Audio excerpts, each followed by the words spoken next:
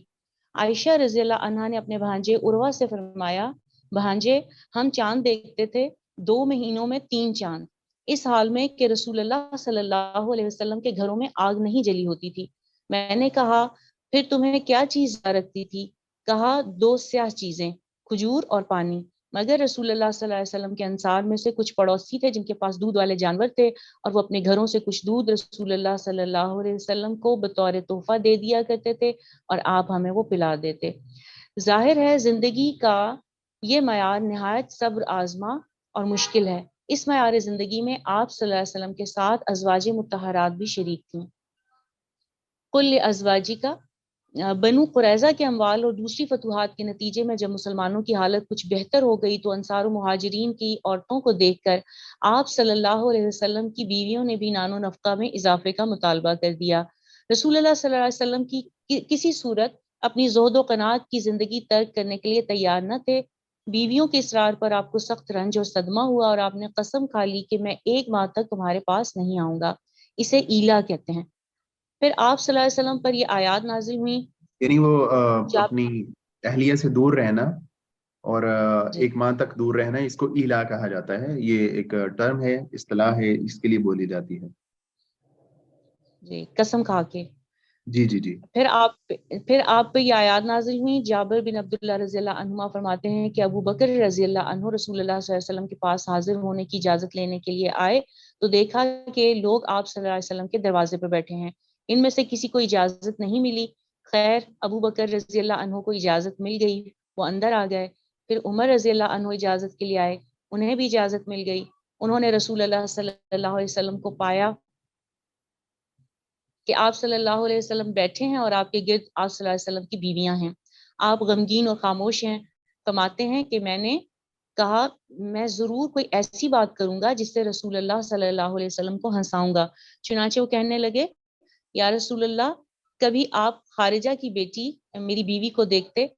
اس نے مجھ سے خرچہ مانگا تو میں نے اٹھ کر اس کی گردن دبا دی. رسول اللہ صلی اللہ علیہ وسلم ہنس پڑے اور فرمانے لگے یہ سب میرے ارد گرد بیٹھی ہیں جیسا کہ تم دیکھ رہے ہو, یہ مجھ سے خرچہ مانگتی ہیں. تو ابو بکر رضی اللہ عنہ عائشہ رضی اللہ عنہا کی گردن دبانے کے لیے کھڑے ہو گئے اور عمر رضی اللہ عنہا دبانے کے لیے کھڑے ہو گئے اور عمر رضی اللہ تعالیٰ عنہ حفصہ رضی اللہ تعالیٰ عنہ کی گردن دبانے کے لیے اٹھے. تو بس خواتین کو نا اس پہ غور و خوض کرنا چاہیے. دونوں کہہ رہے تھے کہ تم رسول اللہ صلی اللہ علیہ وسلم سے وہ مانگتی ہو جو آپ کے پاس نہیں ہے. وہ دونوں کہنے لگیں اللہ کی قسم ہم کبھی رسول اللہ صلی اللہ علیہ وسلم سے وہ چیز نہیں مانگیں گی جو آپ صلی اللہ علیہ وسلم کے پاس نہ ہو. پھر آپ صلی اللہ علیہ وسلم ان سے 1 ماہ یا 29 دن علیحدہ رہے. پھر آپ صلی اللہ علیہ وسلم پر یہ آیات نازل ہوئی, یعنی یہ والی جو آیت ہم نے پڑھی ہے نا یا ایھا النبی قل لازواجک ان کنتن تریدن الحیاۃ الدنیا وزینتها فتعالین امتعکن واسرحکن سراحا جمیلا. ان کنتن تریدن الحیاۃ الدنیا وزینتها.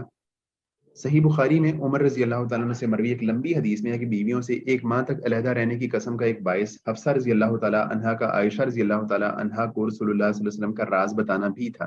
جس کا ذکر سورہ تحریم میں ہے.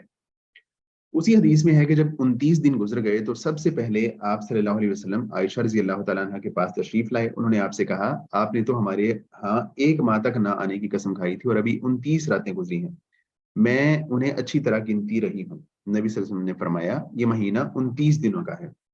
اور وہ مہینہ تھا بھی 29 دنوں کا, یعنی وہ اتفاقاً ہی 29 دنوں کا مہینہ تھا. وہ عائشہ رضی اللہ تعالیٰ عنہ نے کہا پھر اللہ تعالیٰ نے اختیار دینے کی آیت نازل فرمائی تو سب بیویوں سے پہلے رسول اللہ صلی اللہ علیہ وسلم نے مجھ سے پوچھا, فرمایا